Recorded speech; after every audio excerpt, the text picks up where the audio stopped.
महादेव।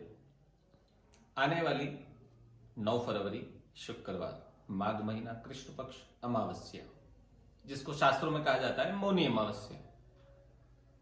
इस दिन तीर्थ स्नान का, गंगा जी में स्नान करने का, यमुना जी में स्नान करने का, नर्मदा स्नान करने का, प्रयागराज में, कुरुक्षेत्र में, अन्यत्र सभी तीर्थों में स्नान करने का बहुत पुण्य बतलाया गया है। अधिकांश तो व्यक्ति तीर्थ यात्रा करते हैं, प्रयागराज जाकर के, तीर्थ में जाकर के स्नान करते हैं। इस दिन हर व्यक्ति नहीं जा सकता है, तो उसके लिए हम घर पर रह करके गंगा स्नान का फल कैसे प्राप्त कर सकते हैं, आइए जानते हैं। गंगा जल सभी के घर में उपलब्ध है। उस गंगा जल से उस मौनी अमावस्या के दिन 3 बार आचमन करें। फिर जिस पात्र से हम जल लेकर के स्नान करते हैं, बाल्टी हो, उसमें सबसे पहले थोड़ा गंगा जल छोड़ें, फिर शुद्ध जल भरें। अनामिका अंगुली, रिंग फिंगर, इस अंगुली को उस जल में घुमा करके ओम का जाप करें और तीर्थ देवताओं से प्रार्थना करें, गंगा जी से प्रार्थना करें। ओम पुष्कराध्यानि तीर्थानि गंगाध्या सरितस तथा आगच्छन्तु पवित्राणि स्नान काले सदा मम। ये मंत्र बोल करके तीर्थ देवताओं को प्रणाम करें और उस जल से स्नान करें और भाव करें कि भगवती गंगा, सभी तीर्थ देवता इस जल से मेरी इस काया को, शरीर को पवित्र करें। इससे हमें साक्षात गंगा स्नान का फल प्राप्त होता है।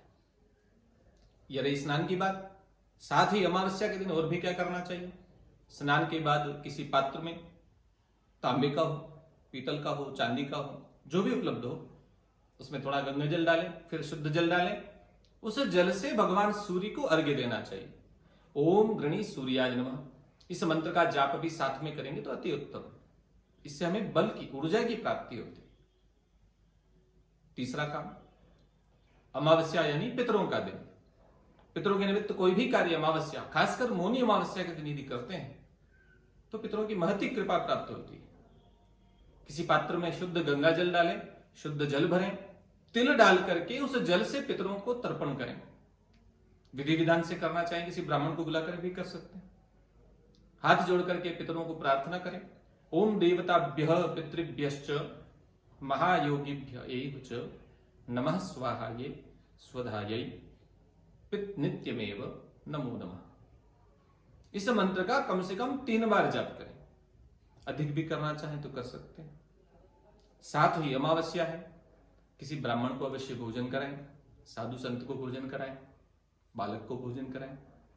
भोजन नहीं करा सकते हैं तो अन्न का दान करें, वस्त्र का दान करें, फल का दान करें, गौओं को चारा डालें, पक्षियों को अनाज डालें। इससे भी उतना ही पुण्य प्राप्त होता है।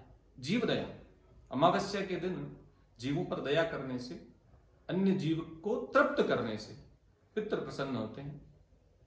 और सबसे बड़ी बात, नाम है मौनी अमावस्या, यानी मौन रहना, मौन व्रत उस दिन रहना चाहिए संभव हो जितना, अन्यथा उचित शब्दों का प्रयोग करना चाहिए, सत्य बोलना चाहिए, झूठ नहीं बोलना चाहिए। मौनी अमावस्या के दिन विशेष रूप से ध्यान रखने योग्य बातें, इनका आप लाभ उठाइए। ओम तत्सत।